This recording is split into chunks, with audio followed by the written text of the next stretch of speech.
let's move on. First two steps of the leadership scheme, which I used to call Bridge to Achievement. The first two steps I named in the last video. Now we start with the assessments. And first we assess our intention. The central question here is the core purpose of the intention to be achieved understandable?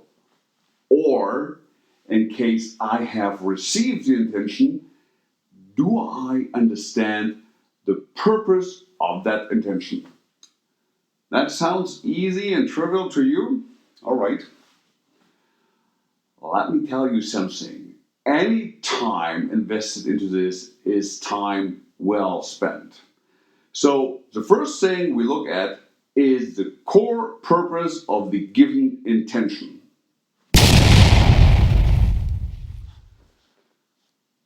We do have a closer look on the given intention by talking about what is called the definition of done. That's a common term, you can Google it. And we do this by developing another example. For our example here, you are in the position of a vendor manager in a company. It is your responsibility to be in good contact with a set of companies that deliver important resources and pre-products for the goods produced in your company. Unfortunately, one of your vendors had some trouble with the given timelines and deliveries had been late. As a consequence, the stock went down to the critical level. That critical level triggered an alarm on your boss's spreadsheet. Well, your boss is quite a difficult character. And after giving you an annoying speech about business ethics, your boss suggests that you prepare a letter for the vendor telling him if there's one more late delivery, the inner circles of hell, as described in Dante's Inferno, will appear like a kindergarten in comparison to what he, meaning your boss, will do to them. Needless to say that you do spend quite an effort preparing that letter. You describe crystal clear expectations, you made some pressure, not too hard, and after several hours you send this via email to your boss. You really did your best, and late night you were preparing that letter and you were so happy when you sent this one to your boss. Task finished and done. You did as you were told. Couple of days later, quite unavoidable, you do meet your boss in the canteen and he asks you if the vendor already has answered to that letter. Now, your face goes wide when saying, the letter was prepared and sent to you, boss, via email days ago. It is ready so that you can sign it and I can send it to the vendor. Your boss was not satisfied with that answer. He gives you an enhanced version of his speech on his ideas about business ethics, and he flavored it up a little with an aspect on employers' responsibility. What we have here is a problem with the definition of done, in particular with the phrase prepare a letter. That one was not defined and as a consequence interpreted in two different ways.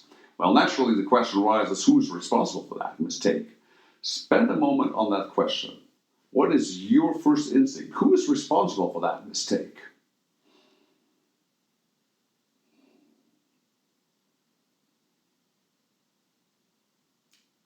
If you are under the impression that this is somehow the wrong question, you are right. Concerning the definition of done, you're both responsible. You and your boss. Both of you should minimize any room for interpretation. Make sure you and your environment and your job have the same understanding what it means a task is done, is finished. And please train your instinct to close any gaps on the interpretation if it comes to definition of done. If you haven't done it yet, I promise it will have a tremendous impact on your daily work results. And coming back to your boss, he didn't just say prepare a letter. He said, make sure they understand. He was giving you that funny line about Dantes Inferno being a kindergarten in comparison to when Wender will find himself when blowing a timeline again.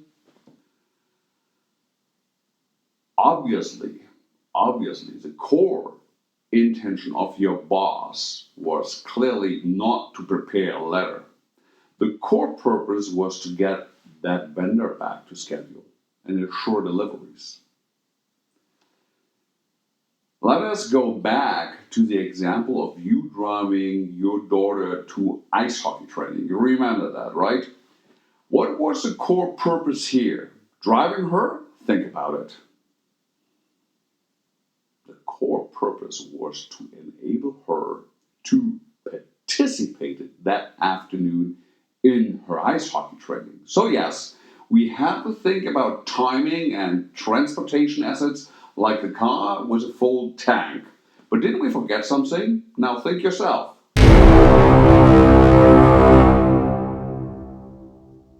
She's wearing a lot of gear, so as a good father, we should at least remind her to check her sports bag and make sure she doesn't forget anything.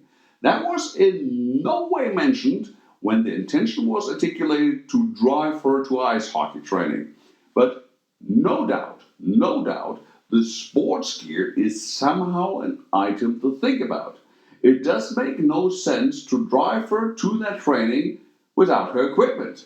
So checking on her equipment is part of the intention to drive her to that ice hockey training. Now, the takeaway is it makes sense to think about the intention and really work on understanding it. Well, I believe in 95% the language used to formulate intention is not accurate. At this point, I would like to put an additional fact into the game and make you aware of trigger words, which often replace accurate formulated intention. Let us be realistic. It is not necessary to formulate an accurate intention most of the times. Why? Now, this is important. In a familiar setting like a family, it will work just to throw a trigger because the sentence, driving our daughter to ice hockey training, is just a trigger to launch an established routine. Now, probably your daughter has at least training once or twice a week, so she knows that she needs her gear. In an established team, you can use trigger words to put your intention through, and it will work. If you talk to the right person in the right environment, it will work. If you change person or environment, you have to be careful with trigger words and be aware of that. However, in case of doubt and when being the receiver of intention, it is never a wrong question. I got what you said, boss. What is your intention here? It makes him thinking about it, and you communicate that you try to understand the bigger picture. Well, I'm well aware that it might be a tiring question to ask again and again and again. Did I really understand it? But it's worth it. And I said before, please remember, it is your job as a leader to ask questions others don't dare to ask.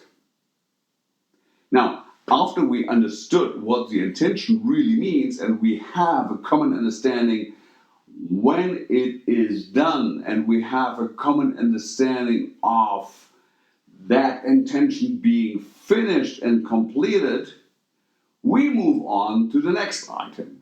And the next item is to ask, what are the essentials I have to do to turn intent to reality?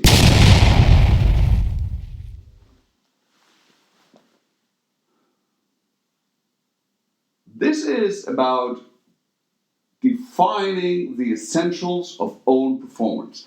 There's a shift of focus. Please feel that.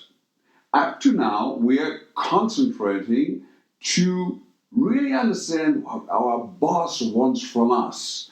We were connecting and concentrating to the core of the intention. Now the focus is on us. What is it I have to do? The focus goes from external to internal. And assuming you are the author of the intention yourself, it is not much different. What are the essential milestones or steps to reach that intention? What we're doing now, the second step, is basically to break down a general intent down to little goals and milestones. What are the essential steps to get there? What is the essential own performance? Now, going back to the situation where you are the vendor manager and have to get that supply company back on schedule. Due to our question, what is the core purpose of our boss's wish to write a letter to the vendor? We understood that his intention was to make sure that the vendor will deliver in time. So, our essential performance might be something like, number one, make sure the vendor understands the importance of in-time delivery. Probably number two could be finding out whether the vendor is capable to deliver in time. Well, you should have done it before, but number two, this is it. Third, prepare alternatives. Looking for another vendor. Basically, we care about deliveries on there. And then number four, probably establishing a pre-warning with the vendor if deliveries are late. And you see, none of these items would have appeared if we had not questioned the core purpose of the sentence repair letter to the vendor. But because you asked your boss, even if he was in a probably bad mood, what is your intention here? You came up with a list having nothing to do with just writing a stupid letter. This is about taking full responsibility for the given intention and breaking it down into little tasks. Now, here's my question. Who is leading here? Your boss, your manager, or you? Well, you are, for sure. The other example about your daughter in ice hockey. We understood the intention is to enable her to participate in training. And we broke it down into two major steps. First, make sure she has all the gear she needs. Second step, get her to training in time. Now, what it is also here, you break up your intention into tiny little pieces, describe the steps, describe the milestones of the intention, and we don't care about the how. How we realize those milestones is of complete irrelevance. Now, wait a second. What did I say before in the last video? You remember? I said, it is no leadership at all, to paint a picture of a desired reality on a blank piece of paper. Leadership is to have a plan how to go to your desired reality from where you are right now. If you miss the how, in best case it is called marketing, worst case it is propaganda. That's what I said. And now I ask you to forget about the how. Well, in simple words, if you concentrate too much on the how, you might miss the best way of how to get there. Because the how may distract you from defining the steps. Your brain might go, I need that, but I don't know how to do that, so I don't mention it. To prevent that mechanism, leave the how for the moment. And again, you might feel a contradiction here. We had this before. We value information, but information is often uncertain and mostly wrong. We do need calculations, but calculations should not keep us away from acting. We need the skill to listen, but we must not be a listener. And here, There is no leadership without answering the question how, but the question how may block us to find the way. All these statements appear, and that's the decided word, appear as contradictions, but they are not if you enhance your intellectual resolution while looking at the subject. If you do look closer, you see what is meant.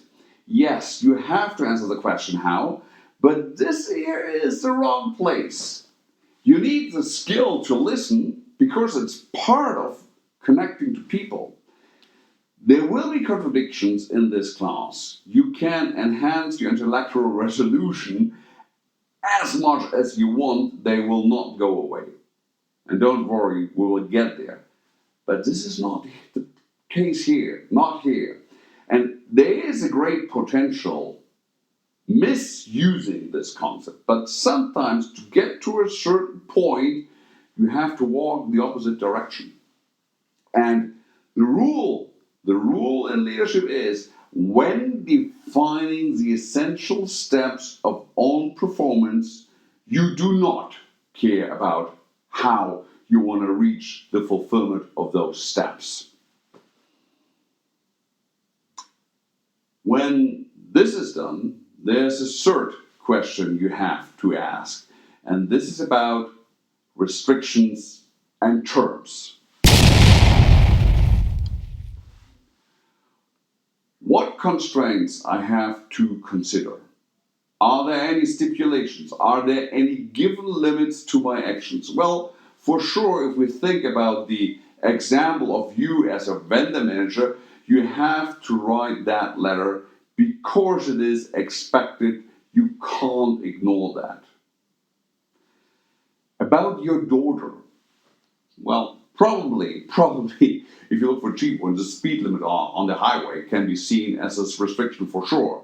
But even more probably the timing itself. It is not set, but dropping her off half an hour early so you can return to your work in time probably is not an option, although not half an hour late. Now, in general, you always have the budget restriction concerning people, time, cash, and assets. You heard that before. I mean, you only have a limited number of people with different skills. You'll have for sure a given timeline to consider, and probably only have certain time windows to act because your people are busy somewhere else. Cash is always limited. I mean, I'm an economist. If cash is not limited, it loses its value. So that's a self-fulfilling prophecy. And the asset you can use are most likely bound to restrictions also. And these are general restrictions. And in addition, these limited resources are already mainly consumed by your daily work, what we call stage one. You get the idea. This is why stage one is so important. Now, wrapping it up. This section was about assessing the intention. And we assess this by 3 steps. Number 1, understand the core purpose of the intention. We did that. Then defining the essential steps to turn that intention to reality without asking the question how. And number 3, be aware of any possible constraints that might limit your actions. Easy. Again, there was a lot of talking to explain some small steps. Well, to give you an estimate, all the procedures explained here will take in real life probably less than a minute in most cases. It's not so much, but if you miss those questions, you might run into serious troubles. I mean, check yourself. Check your life tomorrow. If you get a task and you go through these 3 steps, you live in a complete different world. And I doubt you would have done it before you listened to this class. So, I'm excited to go on. We're almost there. There's 2 more really exciting sections here. Let's move on. Thanks for listening.